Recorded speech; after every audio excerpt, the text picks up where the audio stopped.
بسم اللہ الرحمن الرحیم۔ قرآن و حدیث میں بہت سے ایسے اعمال کی طرف واضح اشارہ موجود ہے جو رزق میں برکت اور دولت میں فراوانی کا باعث ہیں۔ اللہ تعالیٰ نے انسان کے مقدر میں جو رزق لکھ دیا ہے اس میں کمی بیشی نہیں ہو سکتی۔ البتہ طلب رزق کے جو اسباب انسان اختیار کرتا ہے ان میں سے ایک سعی و کوشش بھی ہے، جیسا کہ سورۃ الملک میں ارشاد باری تعالیٰ ہے، هو الذی جعل لکم الارض ذلولا فامشوا فی مناکبها وکلوا من رزقہ والیہ النشور۔ ترجمہ: وہ ذات جس نے تمہارے لیے زمین کو پست و متی کر دیا تاکہ تم اس کی راہوں میں چلتے پھرتے رہو اور اللہ کی روزیاں کھاؤ پیو، اسی کی طرف تمہیں جی کر اٹھ کر کھڑا ہونا ہے۔ اس ویڈیو میں ہم بتائیں گے کہ قرآن و حدیث کی روشنی میں کون سے ایسے اعمال ہیں جن کے ذریعے رزق میں اضافہ ہو سکتا ہے۔ آگے بڑھنے سے پہلے آپ سے گزارش ہے کہ اگر آپ نے ہمارا چینل سبسکرائب نہیں کیا تو براہ کرم اسے سبسکرائب کر دیں اور بیل آئیکن کو بھی دبا دیں تاکہ ہماری ہر آنے والی نئی ویڈیو آپ تک بر وقت پہنچ سکے۔ رزق میں کشادگی کے حوالے سے مختلف اذکار ہیں جن پر عمل کرنا چاہیے۔ نمبر 1، توبہ و استغفار۔ اللہ تعالیٰ سورہ نوح آیت نمبر 10 اور 12 میں حضرت نوح علیہ السلام کے متعلق فرماتا ہے کہ انہوں نے اپنی قوم سے کہا، اپنے پروردگار سے گناہوں کی معافی طلب کرو، بے شک وہ بڑا بخشنے والا ہے۔ آسمان سے تم پر موسلادھار بارش برسائے گا اور تمہارے اعمالوں اور اولاد میں اضافہ کرے گا اور تمہارے لیے باغ اور نہریں بنائے گا۔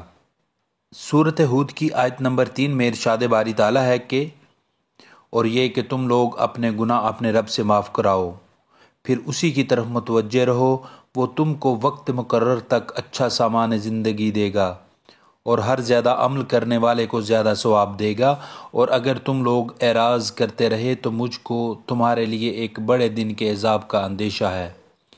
حضرت عبداللہ بن عباس رضی اللہ تعالی عنہ سے روایت ہے کہ رسول اللہ صلی اللہ علیہ وآلہ وسلم نے فرمایا، جو شخص کثرت سے استغفار کرتا ہے اللہ تعالیٰ اسے ہر غم سے چھٹکارا اور ہر تنگی سے کشادگی عنایت فرماتا ہے اور اسے ایسی راہوں سے رزق عطا فرماتا ہے جس کا اس کے وہم و گمان میں گزر تک نہیں ہوتا۔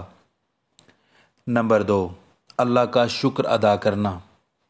اس حوالے سے سورۃ ابراہیم آیت نمبر 7 میں اللہ تعالیٰ فرماتا ہے کہ لَإِن شَكَرْتُمْ لَزَيْدَنَّكُمْ، اگر تم نے نعمتوں کا شکر ادا کیا، انہیں اپنے صحیح مصرف میں خرچ کیا تو تمہیں زیادہ نعمتیں عطا کروں گا۔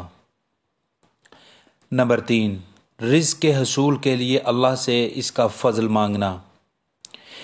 ایک شخص آپ صلی اللہ علیہ وسلم کے پاس آیا اور اس نے کہا، اے اللہ کے رسول صلی اللہ علیہ وآلہ وسلم، جب میں اپنے رب سے دعا کروں تو کیا کہا کروں؟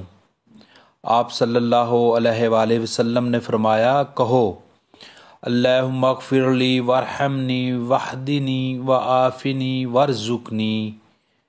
ترجمہ: اے اللہ مجھے معاف فرما، مجھ پر رحم فرما، مجھے عافیت دے اور مجھے رزق عطا فرما۔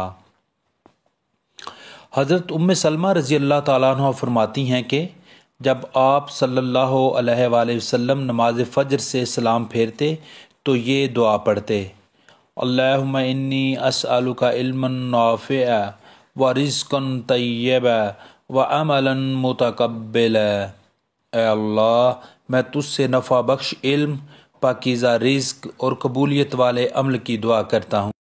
نمبر 4، رزق کے حصول کے لیے تسبیح کرنا۔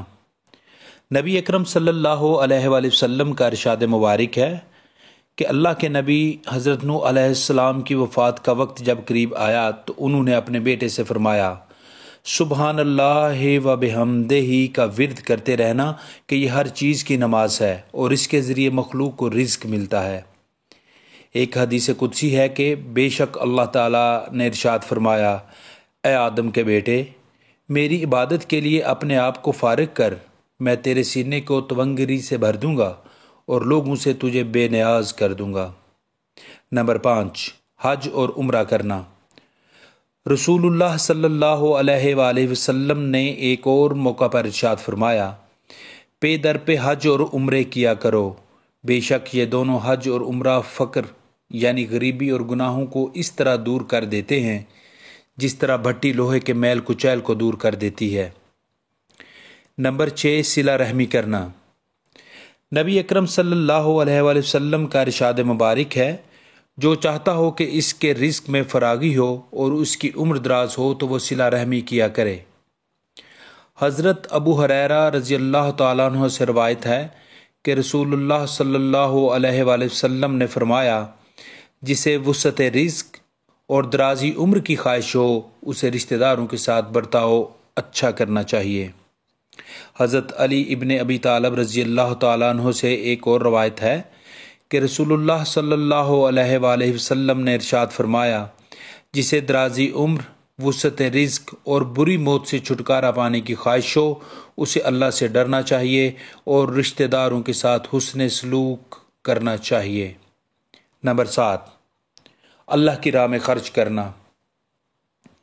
اللہ تعالیٰ قرآن کریم میں فرماتا ہے، اے نبی صلی اللہ علیہ وآلہ وسلم آپ کہہ دیجئے، میرا رب جس کے لیے چاہتا ہے رزق کو کشادہ کر دیتا ہے اور جس کے لیے چاہتا ہے تنگ کر دیتا ہے، اور تم لوگ اللہ کی راہ میں جو خرچ کرو وہ اس کا بدلہ دے گا اور وہ تمہیں بہترین رزق دینے والا۔ ایک اور حدیث قدسی میں اللہ تعالیٰ کہتا ہے، اے آدم کی اولاد تم خرچ کرو میں تجھ پر خرچ کروں گا۔ نمبر 8، کمزوروں کے طفیل رزق میں برکت۔ ہمارے ہاں اکثر دیکھنے کو ملتا ہے کہ اگر کسی خاندان میں کوئی معذور، بوڑھا یا بیمار ہو تو اسے بوجھ سمجھا جاتا ہے، لیکن احادیث میں ہے کہ اللہ تعالیٰ ایسے افراد کی وجہ سے گھر کے رزق میں برکت عطا کرتا ہے۔ نبی کریم صلی اللہ علیہ وآلہ وسلم کا ارشاد مبارک ہے کہ بندوں کو ان کے کمزوروں کی وجہ سے رزق ملتا ہے اور ان کی مدد کی جاتی ہے۔ حضرت مصعب بن سعد رضی اللہ تعالیٰ عنہ روایت کرتے ہیں کہ کمزوروں کے طفیل ہی تم کو رزق ملتا ہے اور تمہاری مدد کی جاتی ہے۔ حضرت ابو الدرداء سے روایت ہے کہ رسول اللہ صلی اللہ علیہ وآلہ وسلم نے ارشاد فرمایا کہ تم لوگ میری رضا اپنے کمزوروں کے اندر تلاش کرو، کیونکہ تمہیں کمزوروں کی وجہ سے رزق ملتا ہے اور تمہاری مدد کی جاتی ہے۔ نمبر 9، گرے ہوئے رزق کو اٹھا کر کھانا۔ حضرت جابر رضی اللہ تعالیٰ عنہ سے روایت ہے کہ نبی کریم صلی اللہ علیہ وآلہ وسلم نے ارشاد فرمایا کہ جس وقت کوئی کھانے کی چیز گر پڑے تو اس پر گرد لگی ہو تو اسے پونچھ کر کھا لو اور اسے شیطان کے لیے نہ چھوڑو۔ فرمایا، جو کھانا کھاتے وقت دسترخوان سے گری ہوئی چیز کو کھا لے ہمیشہ رزق کی فراغی میں رہتا ہے۔ نمبر 10، گھر میں داخل ہوتے ہوئے السلام علیکم کہنا۔ حدیث مبارک میں ہے کہ اگر آپ اپنے گھر میں داخل ہوں تو سب سے پہلے السلام علیکم کہیں، خواہ گھر میں کوئی موجود ہو یا نہ ہو۔ اس کے بعد سورۃ الاخلاص اور درود شریف پڑھیں۔